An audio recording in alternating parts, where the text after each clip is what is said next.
Bienvenidas y bienvenidos a 5x500.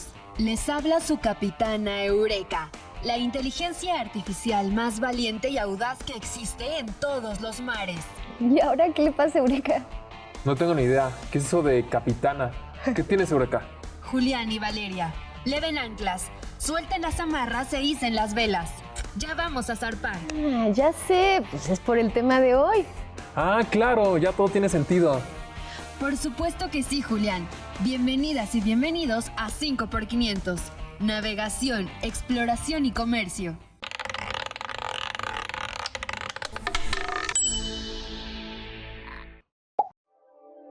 Navegación en el mundo prehispánico. A ver, ¿por dónde comenzar este tema? Eureka. Podemos empezar mencionando que a partir de la cartografía colonial, se deduce que pueblos tan antiguos como los olmecas, mayas e incluso los mexicas desarrollaron técnicas para navegar en diversos cuerpos de agua como ríos, lagos y mares. Me parece un muy buen punto de partida. Bueno, hay que decir que estas culturas lograron hacerlo porque florecieron alrededor de las costas del Golfo de México. Y es por eso que son las que desarrollaron más conocimientos de navegación marina. Sí, aunque también hay especialistas en el Pacífico, como los Comcac o Seris, que están en el estado de Sonora y que son excelentes navegantes y conocen muy bien las islas del Golfo de California. O en el estado de Oaxaca están los Icots o Guaves. Y de hecho, también sabemos que los mayas realizaban una navegación costera conocida como cabotaje y que no se aventuraban a las aguas del mar adentro. Eureka, ¿qué es eso de cabotaje? Cabotaje significa navegar entre distintos puertos bordeando toda la costa de origen a destino, evitando la ruta marítima por alta mar. Gracias, Eureka. Pero hablar de la navegación prehispánica no es tan sencillo como parece, y esto es debido al hecho de que no contamos con evidencias suficientes. Afortunadamente, en este programa nos acompaña la doctora Guadalupe Pinzón, que es investigadora del Instituto de Investigaciones Históricas y es profesora en la Facultad de Filosofía y Letras de la UNAM. Bienvenida, doctora, gracias por acompañarnos en este programa. Muchas gracias, Valeria y Julián, por la invitación. Estoy muy contenta de estar con ustedes. Nuestra primera pregunta es, ¿cómo le hacen los investigadores para conocer cómo era la navegación prehispánica?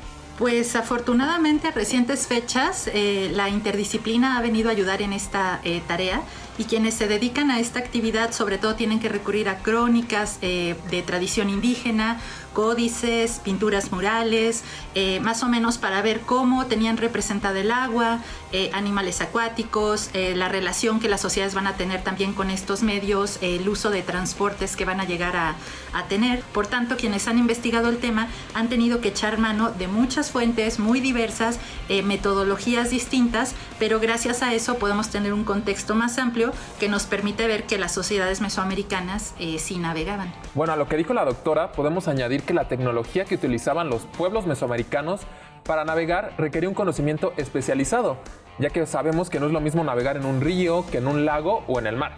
Exacto, no solo se trataba de que tuvieran canoas talladas en un tronco con ciertas formas, sino que cada embarcación presentaba las cualidades hidrodinámicas necesarias para su uso. Por ejemplo, había diferencias entre una embarcación maya que se utilizaba para navegar en mar abierto y una que se utilizaba en el lago de Texcoco. De hecho, todos sus métodos de propulsión eran muy distintos. De modo que mucho antes de la llegada de los españoles a América, ya existían redes de comunicación tanto marítimas y costeras como fluviales y lacustres. Oye, pero ¿qué tan lejos llegaron los mesoamericanos? Buena pregunta. A ver, doctora, ¿se sabe hasta dónde llegaron los pueblos mesoamericanos por medios acuáticos?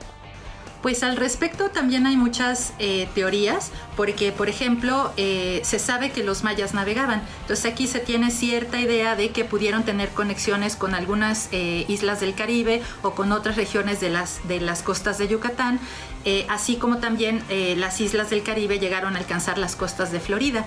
Y del lado del Pacífico también hay varias teorías que hablan de que pudieron existir contactos, por ejemplo, con las regiones incaicas, porque hay ciertos materiales, como puede ser las conchas Spondylus, que existen en Mesoamérica como objeto de adorno pero sin embargo no son originarias de estos territorios y por tanto lo que se piensa es que de alguna manera por contacto marítimo llegaron desde el sur, que es algo que no se ha comprobado, pero en la actualidad más o menos se está estudiando. Y respecto a al interior del territorio, también algo que se viene estudiando son los mantos acuíferos, como son lagos y ríos. Como que de los lagos tenemos más noticia, ¿no? La misma Tenochtitlan o los lagos que había en Michoacán, o en todo caso el lago de Chapala, ya han dejado cuenta de este tipo de relaciones navegables entre las orillas.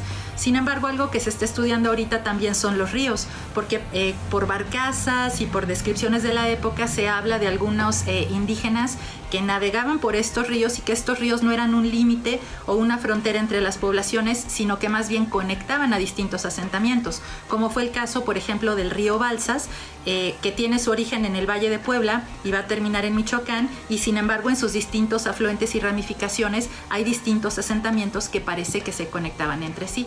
Entonces, en realidad puede haber como una territorialidad muy amplia, pero todavía siguen los estudios al respecto. Muchas gracias, doctora. Y dicho esto, podemos avanzar al punto número 2.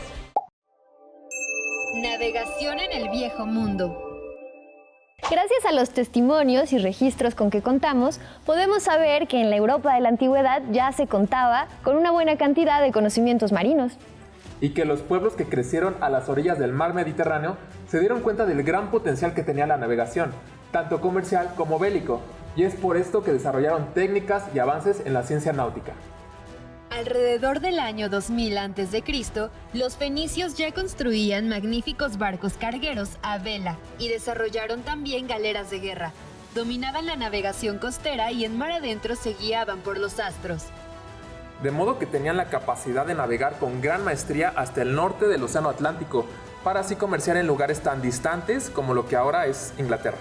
Bueno, no por nada, los fenicios han sido considerados los mejores navegantes que alguna vez hayan cruzado las aguas del mar Mediterráneo. Y la verdad es que es admirable la osadía de ellos para adentrarse en el mar sin tener muchas referencias y estando expuestos a las adversidades que les eran desconocidas. Sí, podríamos decir entonces que antes de pensar en conquistar otras tierras, primero tuvieron que conquistar el mar. Muy cierto, Vale. Y de hecho, lo habitual en aquellos tiempos era navegar durante el día y teniendo siempre a la vista la línea costera. Sí, porque qué miedo navegar de noche.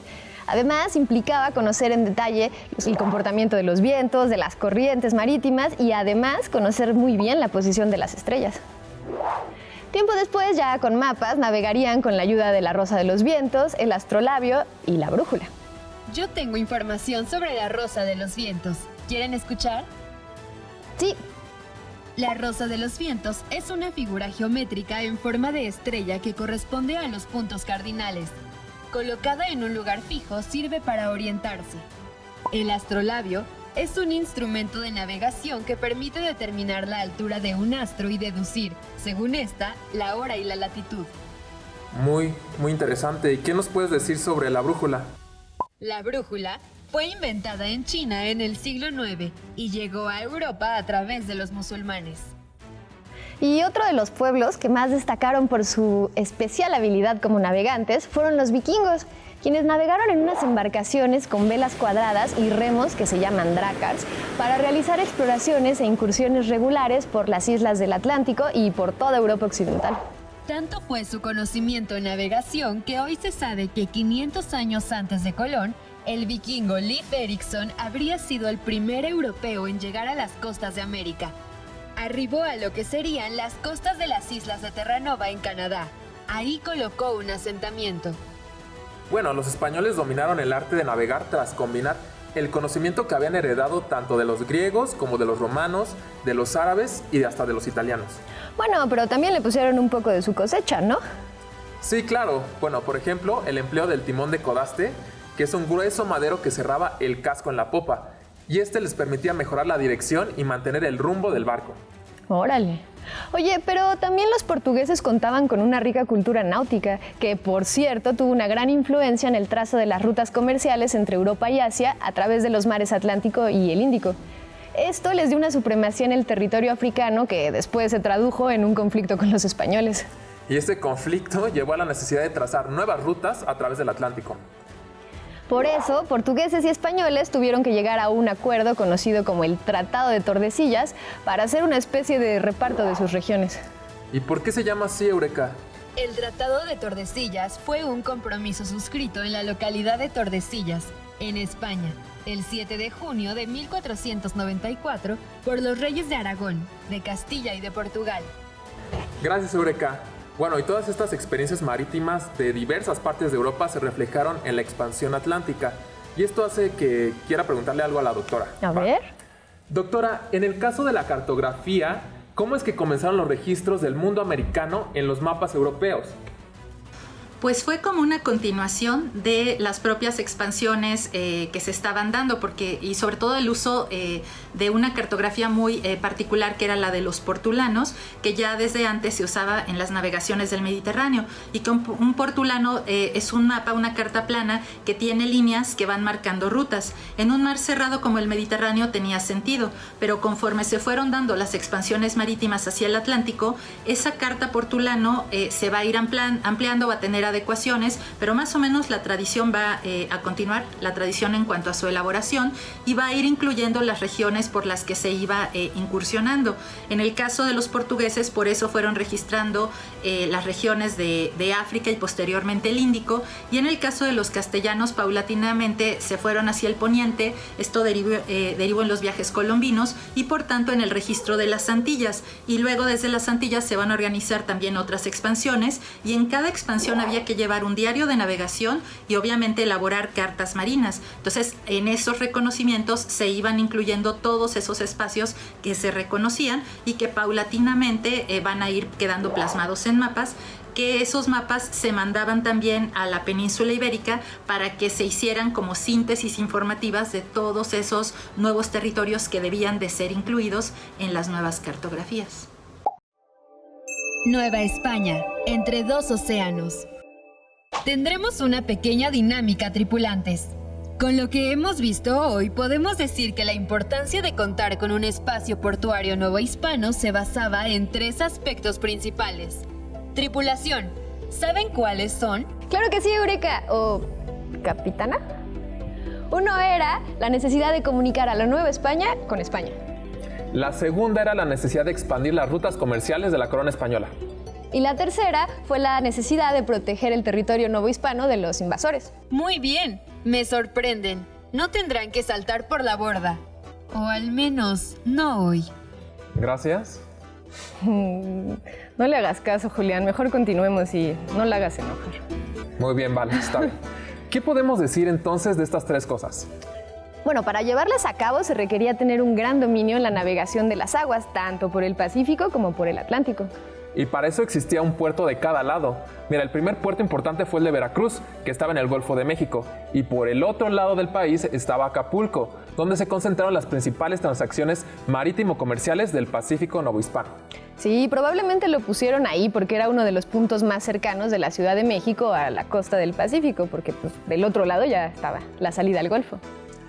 A Acapulco llegaron tanto los galeones de Manila como las naves que provenían de Perú, que durante algún tiempo tuvieron licencia de arribar y de adquirir mercancías diversas en Nueva España.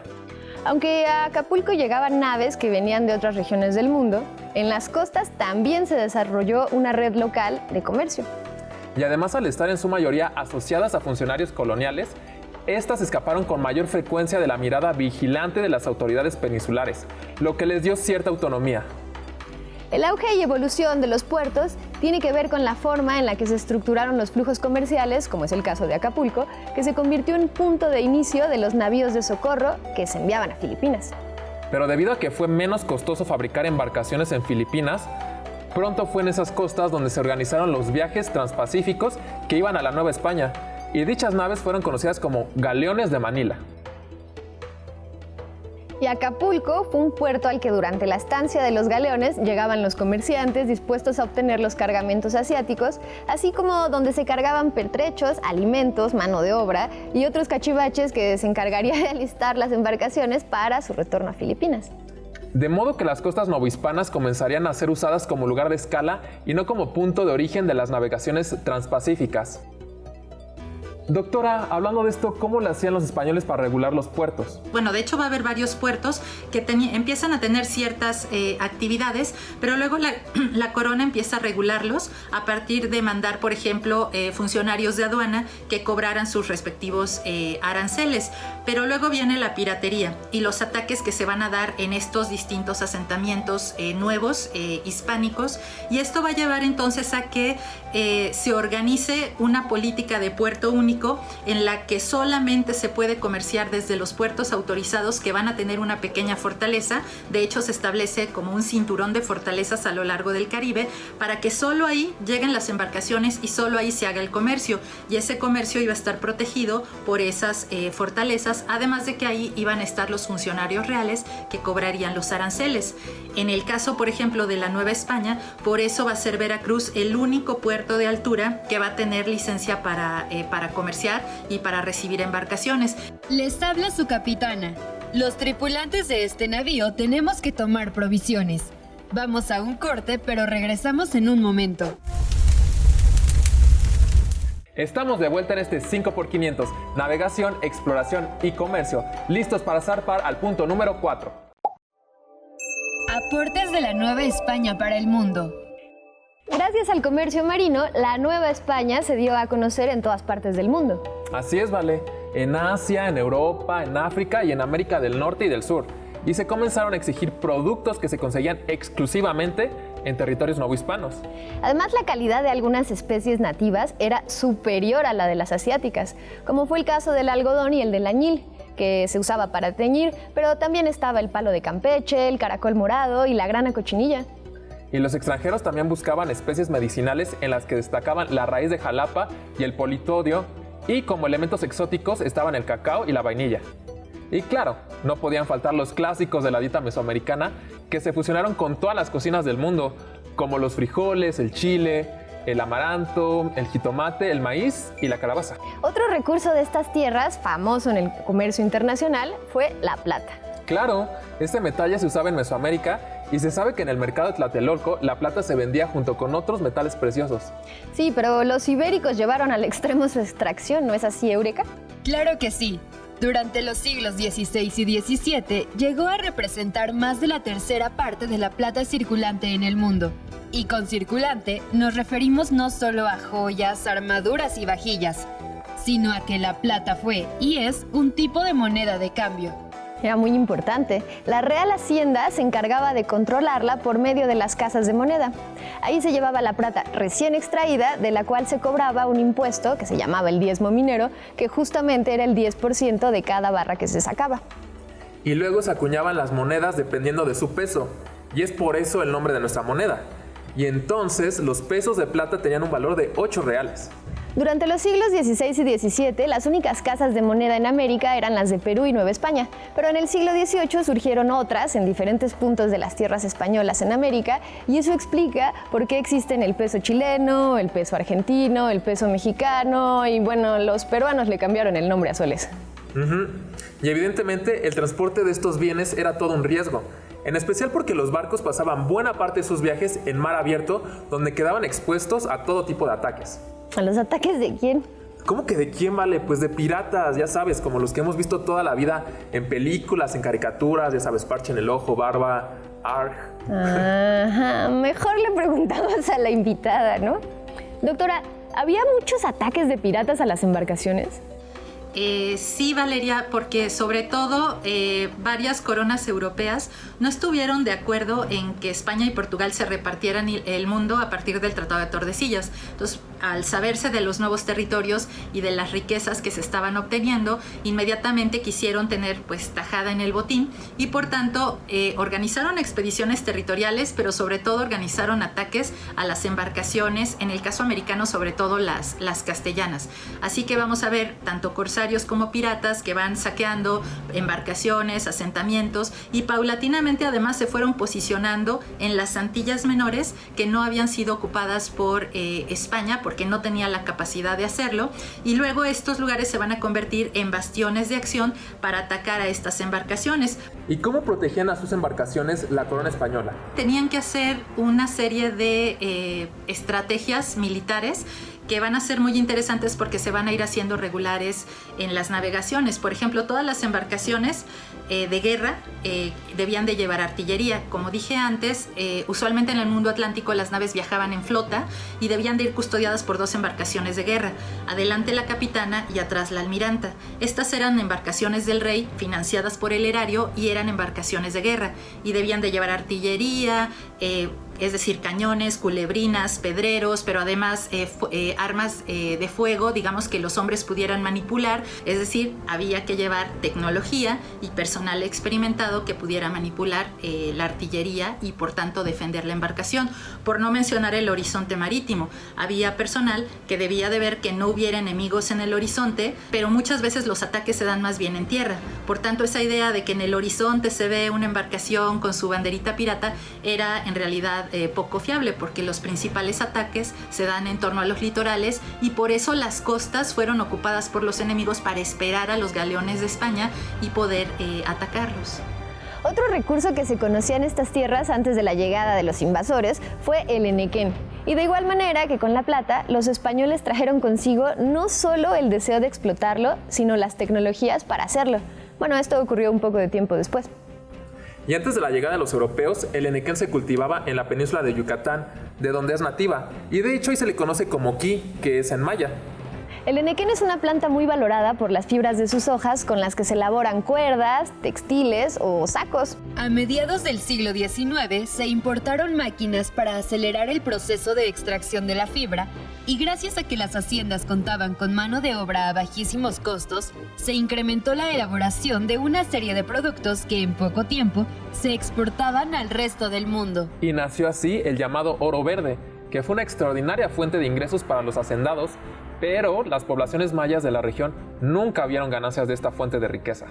Entonces, en el marco de las reflexiones de estos 500 años, sería bueno preguntarnos hasta qué punto estos regalos de México al mundo fueron más bien parte de un proceso de extracción, sobreexplotación y robo. Muy bien, ahora daremos un salto al siglo XIX e inicios del XX. Después de que Nueva España se consolidó como la nación mexicana en el punto número 5. Un esbozo de la herencia comercial mexicana.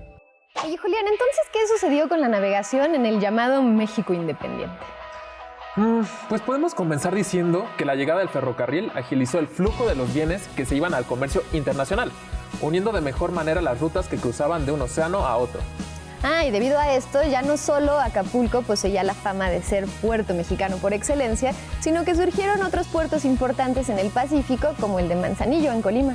Y por supuesto, el histórico puerto de Veracruz, que poco a poco ganaría mayor relevancia por el lado del Golfo, ya que todas las líneas del ferrocarril confluían radialmente a la ciudad capital y se ligaban directamente con ambos puertos. Y por eso, tanto Manzanillo como Veracruz se convirtieron en puertos ligados al mundo global y con exigencias y atributos acordes a la nueva época de apertura comercial que se vivió en México. Y además continúa con tendencias de crecimiento en estas primeras décadas del siglo XXI. Sí, sin dudar, la elección de utilizar un puerto comercial es una decisión económica que busca minimizar el tiempo de espera y reducir los costos del manejo de carga. ¿No es así? Bueno, aunque hay también factores tecnológicos involucrados. Sí, claro. Uno de ellos, por ejemplo, fue el uso de los contenedores, que ganó mucha popularidad a finales del siglo pasado. ¿En serio? ¿Los contenedores? Sí, el uso de contenedores facilitó mucho la carga y el transporte de las mercancías. Quiero añadir que este invento facilitó que las empresas automovilísticas pudieran ganar mayor competitividad en el panorama mundial, como es el caso de Toyota, que hoy en día domina alrededor de 240 puertos en todo el mundo. Bueno, aunque su eficiencia se puede poner en duda, ya que se empiezan a percibir señales de saturación, especialmente en el puerto de Veracruz, y también hay congestionamiento en el transporte carretero que lleva carga al puerto de Manzanillo. Pues la eficiencia de los puertos principales de México va a depender de la capacidad de contar con más y mejores redes de transporte, aunque eso sí, las leyes de comercio internacional son algo que hay que tomar en cuenta. De cualquier manera, el medio de transporte por el que se puede mover mayor cantidad de productos son los barcos. Aunque los aviones son más rápidos, ¿no? Pues sí, pero contaminan más y no les cabe tanto. Buen punto. Doctora, en la actualidad, ¿qué tan importante es el comercio portuario en comparación con el aéreo o el carretero? Es sumamente importante, Julián, porque es el que más comercio permite llevar a cabo. Si podemos ver en algunas imágenes de la actualidad, los grandes contenedores son los que permiten llevar todas estas mercancías, mayor cantidad de contenedores desde un punto al otro, mientras que el espacio carretero o el aéreo en realidad llevan pocos cargamentos, ¿no? Muchas veces lo que vemos es que desde los puertos se establecen líneas férreas o líneas carreteras que permiten la movilidad de esos grandes cargamentos, pero los puertos son los que van a articular esas grandes transacciones, y en un mundo tan global como tenemos ahorita no debemos de perder de vista que es el mar y los puertos donde más transacciones marítimas se llevan, transacciones comerciales se llevan a cabo. Aquí la cuestión por la que los hemos perdido de vista es porque a lo largo del siglo XX los barcos perdieron la participación en cuanto al pasaje o al movimiento de pasajeros. Entonces eso hizo que se les perdiera de vista en favor de las carreteras, de los trenes y de los aviones, pero en realidad en cuanto a las mercancías son los principales para todo el movimiento comercial. Muchas gracias por aclararnos esto, doctora. Atención, tripulación. Estamos llegando a puerto. Prepárense para hacer una escala en nuestro punto de navegación y cultura. Navegación y cultura. Aunque esta temporada está dedicada a los 500 años de la toma de Tenochtitlan, lo que vimos hoy me recordó unas cosas que he visto en televisión que me parecen muy buenas. A ver, ¿a qué te refieres? ¿Recuerdan que hablamos sobre el vikingo Leif Erikson, quien habría sido el primer europeo en llegar a las costas de América? Sí. Bueno, pues en la serie Vikingos, que salió para el canal History y que ahora podemos ver en Netflix, se narra cómo uno de los hijos de Ragnar, que se llama Uve, llega a tierras desconocidas que nos hace suponer que es América del Norte. Si son seguidores de esta serie, quiero decirles que ya está anunciada una secuela que se llama Vikingos Valhalla, en donde el protagonista se llama Leif. ¿Qué tal, Pues tendré que verla, La verdad es que hay muchas películas que tienen que ver con barcos. Incluso la Isla Tortuga, que mencionó la doctora, aparece en la película Los Piratas del Caribe. Pero si quieren ver piezas genuinas de barcos antiguos y casualmente andan por Tabasco, los invitamos a que visiten el Museo de Navegación Licenciado Jorge Priego Martínez, que está en la ciudad frontera. Este museo cuenta con hemeroteca y 4 salas permanentes que resguardan armas, timones, telescopios, catalejos, herramientas y utensilios de pesca. Seguro cuando visite Tabasco me daré una vuelta por el Museo de Navegación, pero si lo que queremos es darnos una idea de las embarcaciones mexicas, pues visitemos el Museo Nacional de Antropología e Historia aquí en la Ciudad de México. En la sala mexica podemos ver una canoa de un poco más de 5 metros de largo y 59 centímetros de ancho, y este es solo uno de los muchos elementos que ahí podemos admirar. Tripulación, de nuevo les habla su capitana para avisarles que esta navegación está a punto de llegar a su fin. ¿Tan pronto, capitana? Bueno, pero no podemos despedirnos sin conocer un poco más de cerca a nuestra invitada. Si tuvieras que hacer un viaje transatlántico con todo el tiempo disponible, ¿lo harías en avión o en barco? Ay, Julián, pues me encantaría hacerlo en barco, sobre todo por la experiencia, ¿no? Yo creo que eso es algo que hasta la fecha ya muchos de nosotros no tenemos. ¿Cuál es tu mayor temor? Pues creo que temo a las enfermedades degenerativas, ¿no? Creo que eso es, Valeria, en general, un temor de muchos de nosotros. ¿Qué prefieres? ¿Comprar en línea o comprar local? En cuanto a las compras, me gusta pensar que compro local, pero he de confesar que varias veces caigo en la tentación de las compras virtuales. ¿Cuál es la cualidad que más valoras en una persona? Ay, Valeria, pues creo que me gusta la honestidad en el sentido de que la gente sea directa, ¿no? Que no den vueltas y que te digan siempre la verdad de las cosas. Eso lo valoro mucho. Muchas gracias, doctora Guadalupe Pinzón, por acompañarnos en la navegación de este 5x500. Muchas gracias a ustedes por permitirme participar en esta aventura. Lamentablemente, la navegación de este programa ha llegado a su fin. Pero si quieren ver este y todos los programas, búsquenlos en el canal de YouTube de TV UNAM. Y los invitamos a que nos sigan en todas nuestras redes sociales, las cuales están apareciendo en pantalla, y nos escriban qué tanto les ha gustado esta parte del 5x500. Su capitana Eureka y todos los miembros de la tripulación les agradecemos su preferencia por subirse a este navío. Acompáñenos a los siguientes cruceros y vivan con nosotros la mejor experiencia de viaje. Ok. Oye, como que esa Eureka ya se tomó muy en serio su papel. Sí, mejor hay que despedirnos antes de que se le ocurra decir otra cosa. ¿Acaso se están amotinando? Hasta la próxima. En un nuevo 5x500.